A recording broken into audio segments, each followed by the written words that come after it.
दिल्ली के मालवीय नगर में भीषण आग से मचा हड़कंप, कई लोगों की मौत की खबर, रेस्क्यू ऑपरेशन जारी। मालवीय नगर के रेस्टोरेंट में भीषण आग, बेसमेंट में फंसे लोगों को निकालने में जुटी दमकल की 10 गाड़ियां। राजधानी दिल्ली के मालवीय नगर इलाके में आज सुबह उस वक्त अफरा तफरी मच गई जब एक रेस्टोरेंट में अचानक भीषण आग लग गई। देखते ही देखते आग ने पूरे रेस्टोरेंट को अपनी चपेट में ले लिया और धुएं का गुब्बार दूर दूर तक दिखाई देने लगा। घटना की सूचना सुबह करीब 8:50 पर दिल्ली दमकल विभाग को मिली। सूचना मिलते ही दमकल विभाग की 10 गाड़ियां मौके पर पहुंची और आग बुझाने का अभियान शुरू किया गया। बताया जा रहा है कि आग लगने के दौरान कई लोग रेस्टोरेंट के बेसमेंट में फंस गए थे।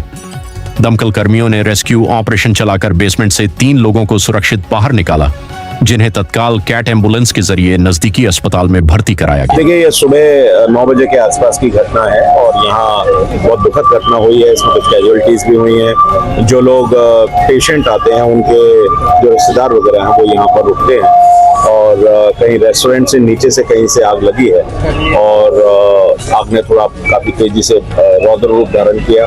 लेकिन उसी समय हमारा पूरा डिपार्टमेंट, चाहे वो डीएम थे, एसडीएम थे, हमारा पुलिस डिपार्टमेंट था, फायर डिपार्टमेंट था, एमसीडी था, सब लोगों को हमने अलर्ट कर दिया था। और हमारे कार्यकर्ता भी, हमने सबको ऑडियो मैसेज भेज करके कार्यकर्ताओं को बुलाया, रजाई गद्दे नीचे रख करके कुछ लोगों को जम करा सकते थे, जम कराया।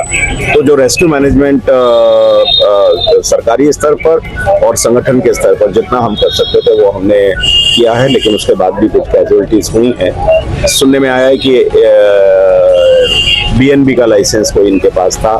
अधिकारियों को हमने कहा है कि जो भी बाकी सारी जानकारी है वो इस पर लेंगे और जिन्होंने भी मिसलीड करके लाइसेंस का मिसयूजेस किए हैं उसके उनके ऊपर सख्त से सख्त कार्रवाई करें। इस तरह के जो बिल्डिंग ओनर्स हैं, जो लोगों की जिंदगी के साथ खिलवाड़ हो रहा है, ये ना हो आगे, इस तरह की घटनाएं ना हो। और हम सुबह से ही यहाँ पर आए।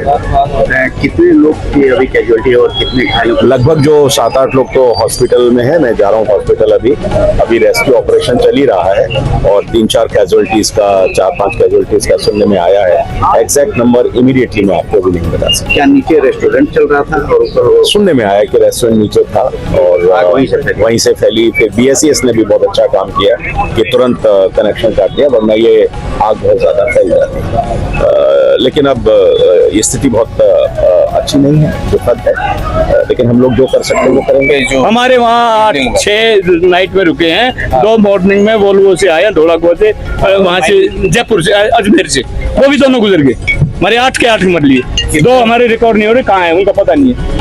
एक बेटी और एक पोती देवती मेरी, 2 हैं। तो 42 ईयर्स की तजनी अग्रवाल है। अच्छा। एक इसकी गरिया है 18 साल की।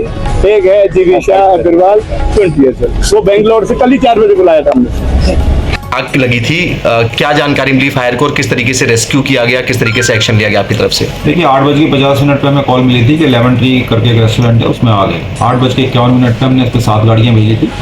जैसे जैसे हमें कॉल्स ज़्यादा आई, हमने गाड़ियों की संख्या भी बढ़ाई और ऑफिसर्स की स्ट्रेंथ भी बढ़ाई। टोटल 17 गाड़ियाँ हमारी मौके पर बाद में पहुँच गई थी और जो हमारी पहली टीम वहाँ पर पहुँची थी उसने जाते ही फायर फाइटिंग और रेस्क्यू ऑपरेशन दोनों शुरू करा और बेसमेंट से सबसे पहले उन लोगों ने 6 आदमियों को निकाला। उसके बाद आग पर काबू पाते हुए वो अंदर घुसे और जो ऊपर लोग फंसे हुए थे उनको भी फिर रेस्क्यू किया गया। टोटल 37 लोग इसमें दिल्ली फायर सर्विस ने रेस्क्यू किए हैं और इसकी जो डिटेल अभी मैक्स हॉस्पिटल से हमारे पास आई है वो ये आई है कि 38 लोग वहाँ एडमिटेड हैं, जिसमें से कि 18 जो हैं वो डेड हैं और 20 इंजर्ड हैं। अच्छा सर, जिस तरीके से फायर ने एनओसी दी थी या नहीं, उस जो इनका बीएनबी था? देखिए, ये वहाँ हमें पता लगा, जब माननीय मंत्री जी वहाँ आ गए सीन पर, तब हमें ये पता लगा कि ये एक बीएनबी कोई लाइसेंस है जो टूरिज्म डिपार्टमेंट देता है, वो उन्होंने लिया हुआ था और ये उसके अंतर्गत इसको चला रहे थे।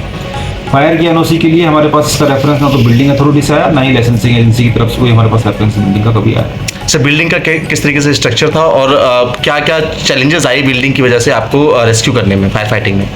देखिए, बिल्डिंग का जो कॉन्फ़िगरेशन है वो बेसमेंट, ग्राउंड प्लस 5 अपर स्टोरीज हैं, जिसमें कि ग्राउंड के ऊपर 2 कमरे थे, बेसमेंट में 2 कमरे थे और हर फ्लोर के ऊपर 5-5 कमरे थे और टेरेस के ऊपर भी 4 कमरे थे, जिसमें से कि 2 कमरे ये गेस्ट के लिए यूज़ कर रहे थे, स्टे के लिए, और 2 कमरे ये स्टोर के लिए यूज़ कर रहे थे। चैलेंजेस तो हमें हर सीन पर आते हैं, उसकी कोई वो नहीं है, लेकिन चैलेंजेस उन लोगों के लिए था जो इस बिल्डिंग में रह रहे थे, क्योंकि इस बिल्डिंग को इस तरह से कर दिया गया था कि निकलने की संभावना ना के बराबर थी।